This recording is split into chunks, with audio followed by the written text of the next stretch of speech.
Beware, is now the time to be purchasing a second or vacation home with the way that the economy is going? What do you think? Before we hop into the video, I want you to comment below and you tell me your thoughts about buying a vacation home today. If we haven't met before, my name is Seanu Uyehara. I'm a branch manager with Loan Depot, helping you finance your homes all across the country. Whether you're a first-time home buyer, you're buying a vacation home, or you're looking to build your real estate portfolio, I've got you covered from coast to coast. You can hit the description below for links to more information on how to get your mortgage right.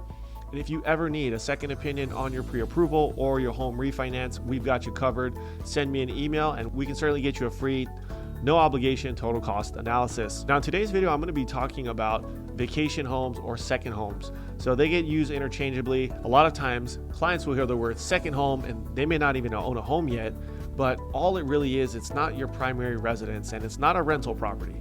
So the most common thing we always see is for all of you that live in the Midwest and especially cold states like Chicago, Minnesota, New York, you guys love buying properties in warmer climates like Phoenix, Vegas, down south in Texas or Florida, where in the winters you come and you vacation in your warmer climate states. And then when things get back to being like you're walking outside in an oven like it is today here in Vegas, you go back to your home state where the weather is a little cooler. Now the question of the video is, would you be buying a vacation home in today's market?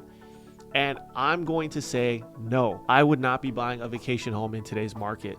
And the reason is Fannie Mae recently made some changes to their interest rate pricing when it came to second home. Traditionally, second homes were looked at as a primary residence, so there wasn't any changes when it came to pricing out a primary residence and a vacation home. That's why so many buyers would say that I'm buying a vacation home when it's really a rental. So they'd put 10% down and you could get the same pricing as a primary occupant home, which is great. Now with the changes that they've made, it's now more expensive to get a vacation home. Vacation home pricing is literally the same pricing as an investment property. So with interest rates climbing like they've have over the last several months, you are now getting a higher interest rate, just as if you're buying a rental property, but you're buying a vacation home. And one of the reasons why Fannie Mae increased the interest rate on these homes is because of the surge and demand of Airbnb and all these vacation rentals. So many buyers were buying vacation homes, but they're truly turning them into rentals. I'm sure that had something to do with why they're now charging a premium on interest rates for a vacation home. So now when you look at qualifying for a vacation property, you're essentially getting the same interest rate as a rental. So in my opinion, if you're looking to buy some of these properties that are truly vacation homes where you and your family just spend time there and maybe you're not so comfortable with the idea of putting it up for Airbnb or VRBO, you are paying more interest on that house.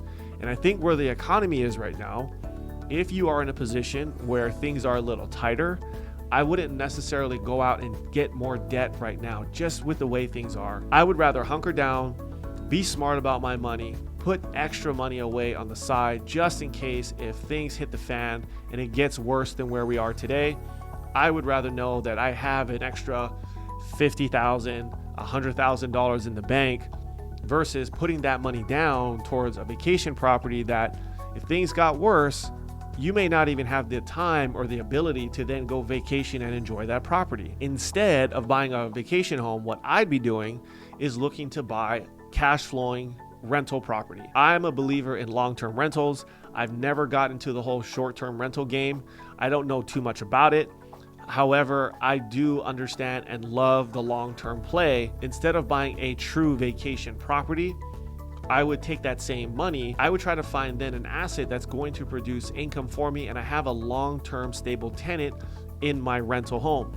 Interest rate's going to be the same and I'd rather just go into the deal knowing that I'm looking for a rental versus trying to figure out the Airbnb route and is this going to be the right place? What if vacancies are up and I can't get my place rented, but I was totally banking on the fact that I'd get an X amount of occupancy every single month. I do have a few friends that are really big into the Airbnb space. I have one friend who probably has at least 75 Airbnbs and he's told me himself that his vacancy rate has gone up pretty significantly. Now, luckily for him, he also has a house flipping business. So he is constantly generating cash flow off of his flips that then covers his overall monthly obligation. A guy like that won't necessarily feel the pinch. He does to some extent, but it's not going to change his overall business because he still can flip homes and cover his monthly nut. But for the average person that maybe you sunk a ton of money into a vacation home and you don't necessarily have a side hustle or a second, third, or fourth stream of income that can offset your monthly debt, that may be a problem. That's where you might get yourself into a pinch, and why I say I wouldn't necessarily buy a vacation property today.